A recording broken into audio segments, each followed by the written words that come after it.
आज मुझे किस लिए अरेस्ट किया गया अध्यक्ष महोदय? 8.5 एकड़ जमीन के घोटाले पर। अगर है हिम्मत सदन में तो कागज पटक कर दिखाए कि 8.5 एकड़ का जमीन हेमंत सोरेन के नाम पर है। अगर होगा मैं उस दिन से राजनीति से इस्तीफा दे दूंगा। अध्यक्ष महोदय, जब राजनीतिक रूप से ये नहीं सकते हैं तो ऐसे ही बैकडोर से हमला करते हैं, पीठ पर हमला करते हैं। अध्यक्ष महोदय, मैं आंसू नहीं बहाऊं, आंसू वक्त के लिए रखूंगा। आप लोगों के लिए आंसू का कोई मतलब नहीं। आदिवासी दलितों का, पिछड़ों का, आदिवासी के आंसुओं का कोई मोल नहीं। वक्त आने पर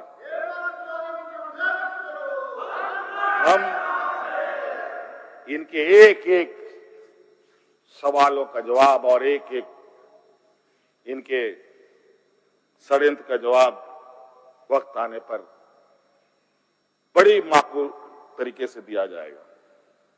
एक्चुअली दुर्भाग्य है अध्यक्ष महोदय इस राज्य का, तथाकथित हमारे राज्य के ही कुछ लोग जो ऐसे सामंती विचार वाले के चरणों में जाकर के झुककर उनकी सेवा और पूजा अर्चना में लगे। नहीं तो इस राज्य की इतनी दुर्दशा नहीं होती अध्यक्ष। राज अलग हुए 23 साल हो रहे हैं, 24 साल हो गए अध्यक्ष महोदय। किसने सबसे अधिक राज किया इस राज्य में? ये मुझे बोलने का जरूरत नहीं है, किसी को बताने की भी जरूरत नहीं। सब अपने गिरेबान में देखें, सबको पता चलेगा कौन कहां बैठा, किसने क्या काम किया। घोटाले इनको 2024 से ही नजर आ रहे हैं, 2000 से नजर नहीं आ रहे, 2019 से ही इनको नजर आ रहे हैं। आज ये नहीं चाहते अध्यक्ष महोदय, देश का आदिवासी, दलित, पिछड़ा, अल्पसंख्यक देश के सर्वोच्च स्थान पर पहुंचे। ये नहीं चाहते कि ये जज बने, ये नहीं चाहते ये IAS IPS बने, ये नहीं चाहते ये राजनेता बने। इन्हीं के साथ बैठे लोग हैं। इन लोगों ने भी आदिवासी नेता बनाया था मुख्यमंत्री। बता दीजिए इन कितने आदिवासियों ने 5 साल पूरे किए। और मुझे पता था कि मुझे भी 5 साल पूरा करने में रोड़े अटकाएंगे। और नतीजा ये हुआ, आखिरी सांस तक कुछ भी करो 5 साल पूरा नहीं होना चाहिए, रिकॉर्ड में नहीं लिखना चाहिए, रजिस्टर में नाम नहीं आना चाहिए। बस यही। अध्यक्ष महोदय, हम लोगों ने सर झुकाकर चलना नहीं सीखा। यही खासियत है आदिवासियों। लेकिन होता है कि सरसों में ही भूत है तो सारा भूत भागेगा कहाँ? माफ कीजिएगा, सरसों में ही भूत है तो भूत भागेगा कहाँ? यहाँ कुछ भूत ऐसे भी हैं जिसकी वजह से ये कठिनाइयों का सामना करना पड़ता है। बहुत प्रयास हुआ, जब जब हम लोगों ने अलग राज्य का परिकल्पना किया तब भी इन लोगों ने हंसी उड़ाई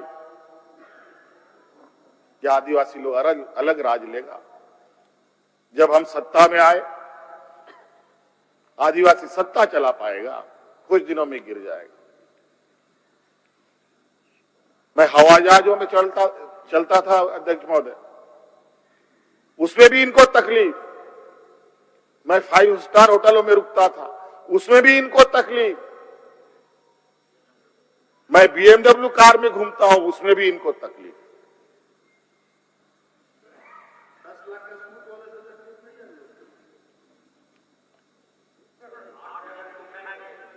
क्या कहावत है कि हम करें तो गुनाह, ये करे तो क्या? यही कहावत है। खैर छोड़िए। अध्यक्ष महोदय, बड़ा विचित्र स्थिति है। अब जो स्थिति दिखाई दे रहा है अध्यक्ष महोदय, कुल मिलाकर झारखंड के परिप्रेक्ष्य के अलावा पूरे देश के पैमाने में अब आदिवासी, दलित, पिछड़ा, अल्पसंख्यक सुरक्षित नहीं। विशेषकर झारखंड में तो यहाँ के खनिज संपदाओं को, जो वर्षों से इस पर लोगों की गिद्ध नजर है और आगे भी रहेगी, ये तो हम थे अध्यक्ष महोदय, ये बहुत फूक फूक करके उनको आगे बढ़ना पड़ता था। ये खुला दरवाजे की आदि हो चुके हैं। इनको कोई रोक टोक नहीं कर सकता। जो इनके सामने आएगा वो इसी तरीके के अंजाम से उसको गुजरना पड़ेगा। और इनको लगता है ऐसे अंजाम देने से झारखंड के लोग घबरा जाएंगे। ये आप लोगों की बहुत बड़ी भूल है, और इतनी बड़ी ये भूल होगी जो झारखंड का इतिहास आपको कभी माफ नहीं करेगा। अध्यक्ष महोदय,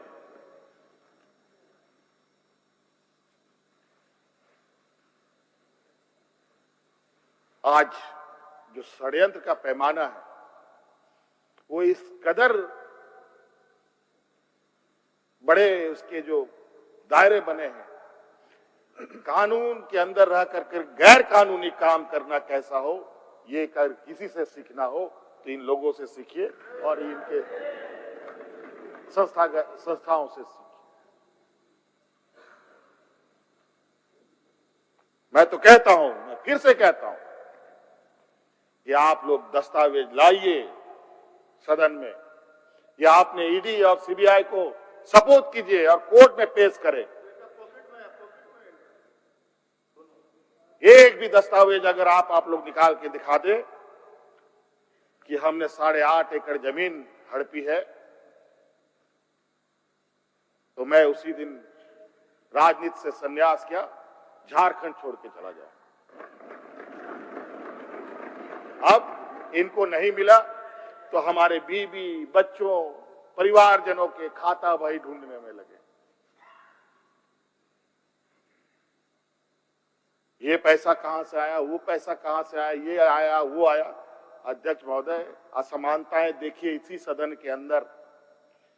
जो सरकार के द्वारा उपलब्ध कराए जा रहे ऋण, जो यहाँ के आदिवासी विधायकों को कितने वर्षों के लिए मिलता है और गैर आदिवासियों को कितने सालों के लिए मिलता है।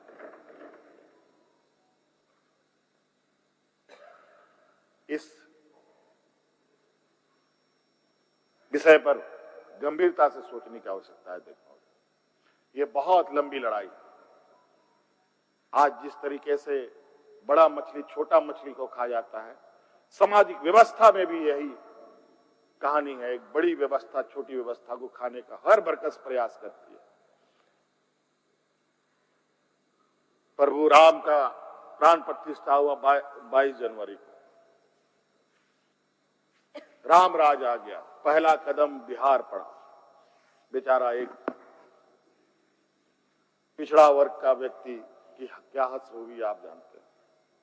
दूसरा कदम झारखंड पर पड़ा, एक आदिवासी मुख्यमंत्री को निगलने का प्रयास।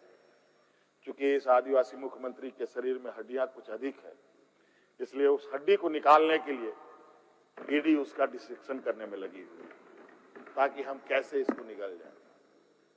लेकिन इतना आसान नहीं। गलती से गले में फंस गया तो पूरा का पूरा हाथड़ी फाड़ के बाहर। इस वजह से संभल के खाने का कोशिश कीजिएगा। इस वजह से अध्यक्ष महोदय, मुझे कोई गम नहीं कि मुझे आज ईडी ने पकड़ा। जिस तरीके से बंधुदा का सदस्यता लिया, ये आप चुनाव नहीं लड़ सकते। हो सकता है मेरा भी यही हक करे। सत्ता लुलुपता के लिए हम लोग कभी नहीं आए अध्यक्ष महोदय। लेकिन यह बात मैं इस सदन में कहना चाहूंगा कि झारखंड मुक्ति मोर्चा का उदय झारखंड के मान सम्मान स्वाभिमान को बचाने के लिए हुआ है।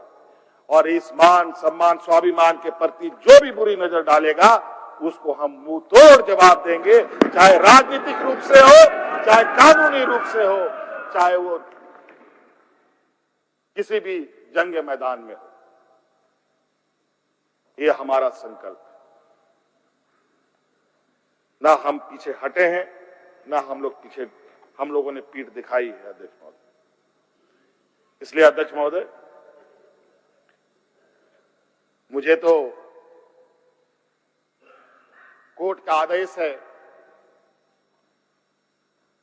कि मीडिया के सामने या बाहर वक्तव्य नहीं देना है।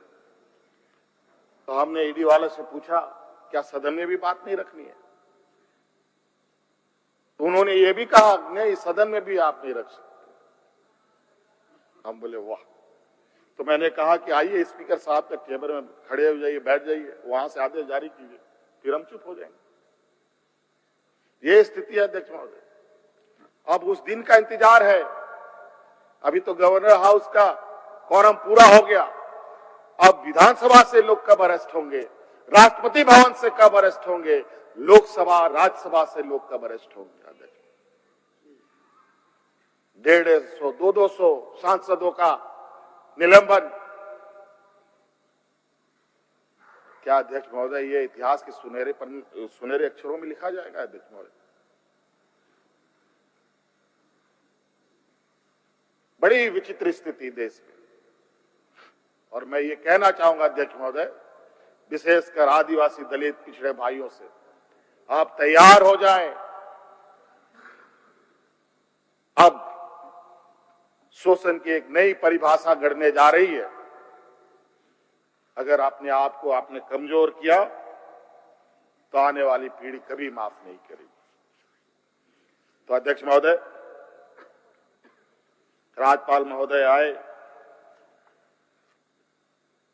और 32 पेज का इन्होंने अभिभाषण पढ़ा। हम लोग लाख चिल्लाते रहे, अध्यक्ष महोदय अभिभाषण पढ़ के क्या होगा जब देश में लोकतंत्र ही नहीं बचेगा। आज हर चीज पिछले दरवाजे से हो रहा है।